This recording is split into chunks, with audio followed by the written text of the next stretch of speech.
That's the bedrock of what makes America, America. In our best days, we can feel the vibrancy of America's communities, large and small. It's when we see that new business opening up downtown. It's when we go to work in the morning and see everybody else on the block doing the same thing. It's when our son or daughter calls from college to talk about which job offer they should take, and you try not to choke up when you hear that the one they like best is not too far from home.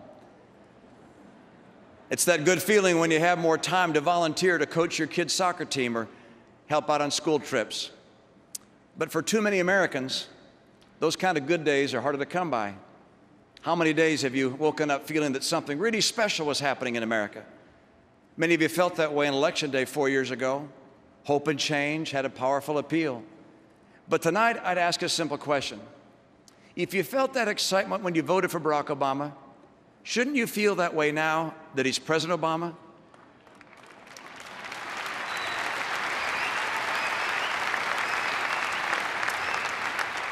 You know there's something wrong with the kind of job he's done as president when the best feeling you had was the day you voted for him.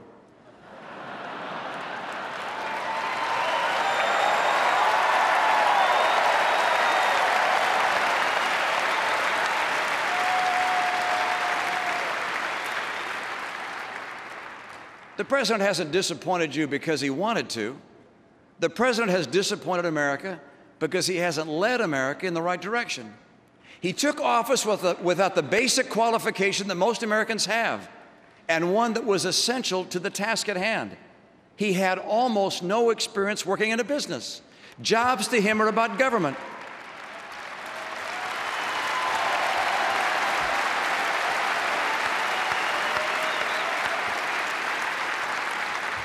I learned the real lessons about how America works from experience. When I was 37, I helped start a small company. My partners and I had been working for a company that was in the business of helping other businesses. So some of us had this idea that if we really believed our advice was helping companies, we should invest in companies. We should bet on ourselves and on our advice. So we started a new business called Bain Capital. The only problem was, while we believed in ourselves, not many other people did. We were young and had never done this before, and we almost didn't get off the ground. In those days, sometimes I wondered if I'd made a really big mistake. By the way, I'd thought about asking my church's pension fund to invest, but I didn't.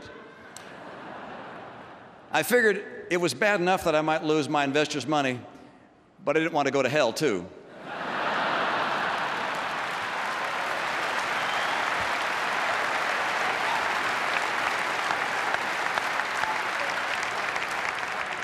Shows what I know.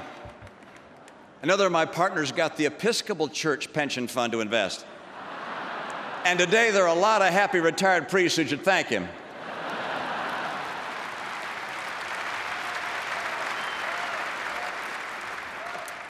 That business we started with 10 people has now grown into a great American success story. Some of the companies we helped start are names you know and you've heard from tonight. An office company called Staples, where I'm pleased to see the Obama campaign's been shopping.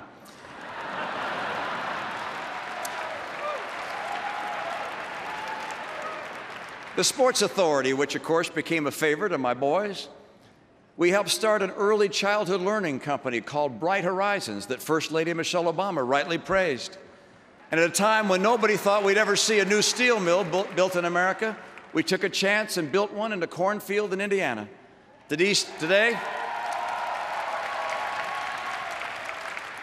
Today, Steel Dynamics is one of the largest steel producers in the United States. These are American success stories. And yet the centerpiece of the president's entire re-election campaign is attacking success.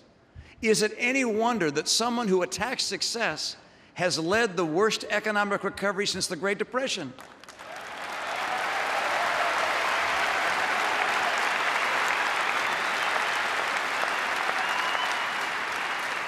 In America, we celebrate success. We don't apologize for success.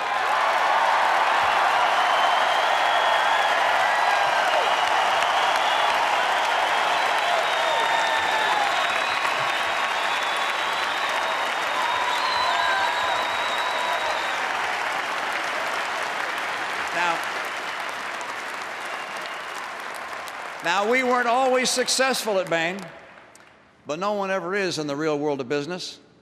That's what this president doesn't seem to understand. Business and growing jobs is about taking risk, sometimes failing, sometimes succeeding, but always striving. It's about dreams. Usually it doesn't work out exactly as you might have imagined. Steve Jobs was fired at Apple, and then he came back and changed the world. It's the genius of the American free enterprise system to harness the extraordinary creativity and talent and industry of the American people with a system that's dedicated to creating tomorrow's prosperity, not trying to redistribute today's.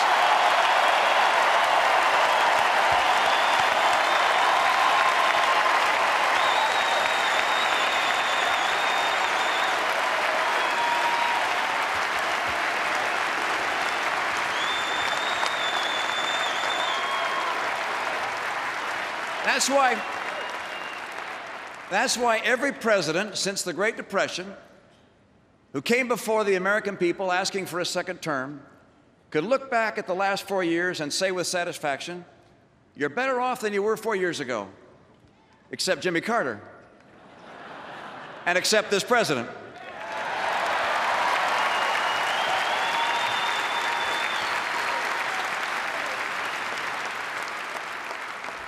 This president can ask us to be patient.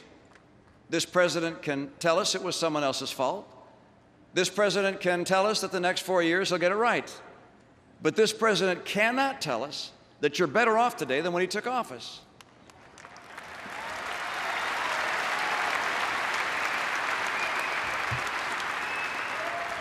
America's been patient. Americans have supported this president in good faith.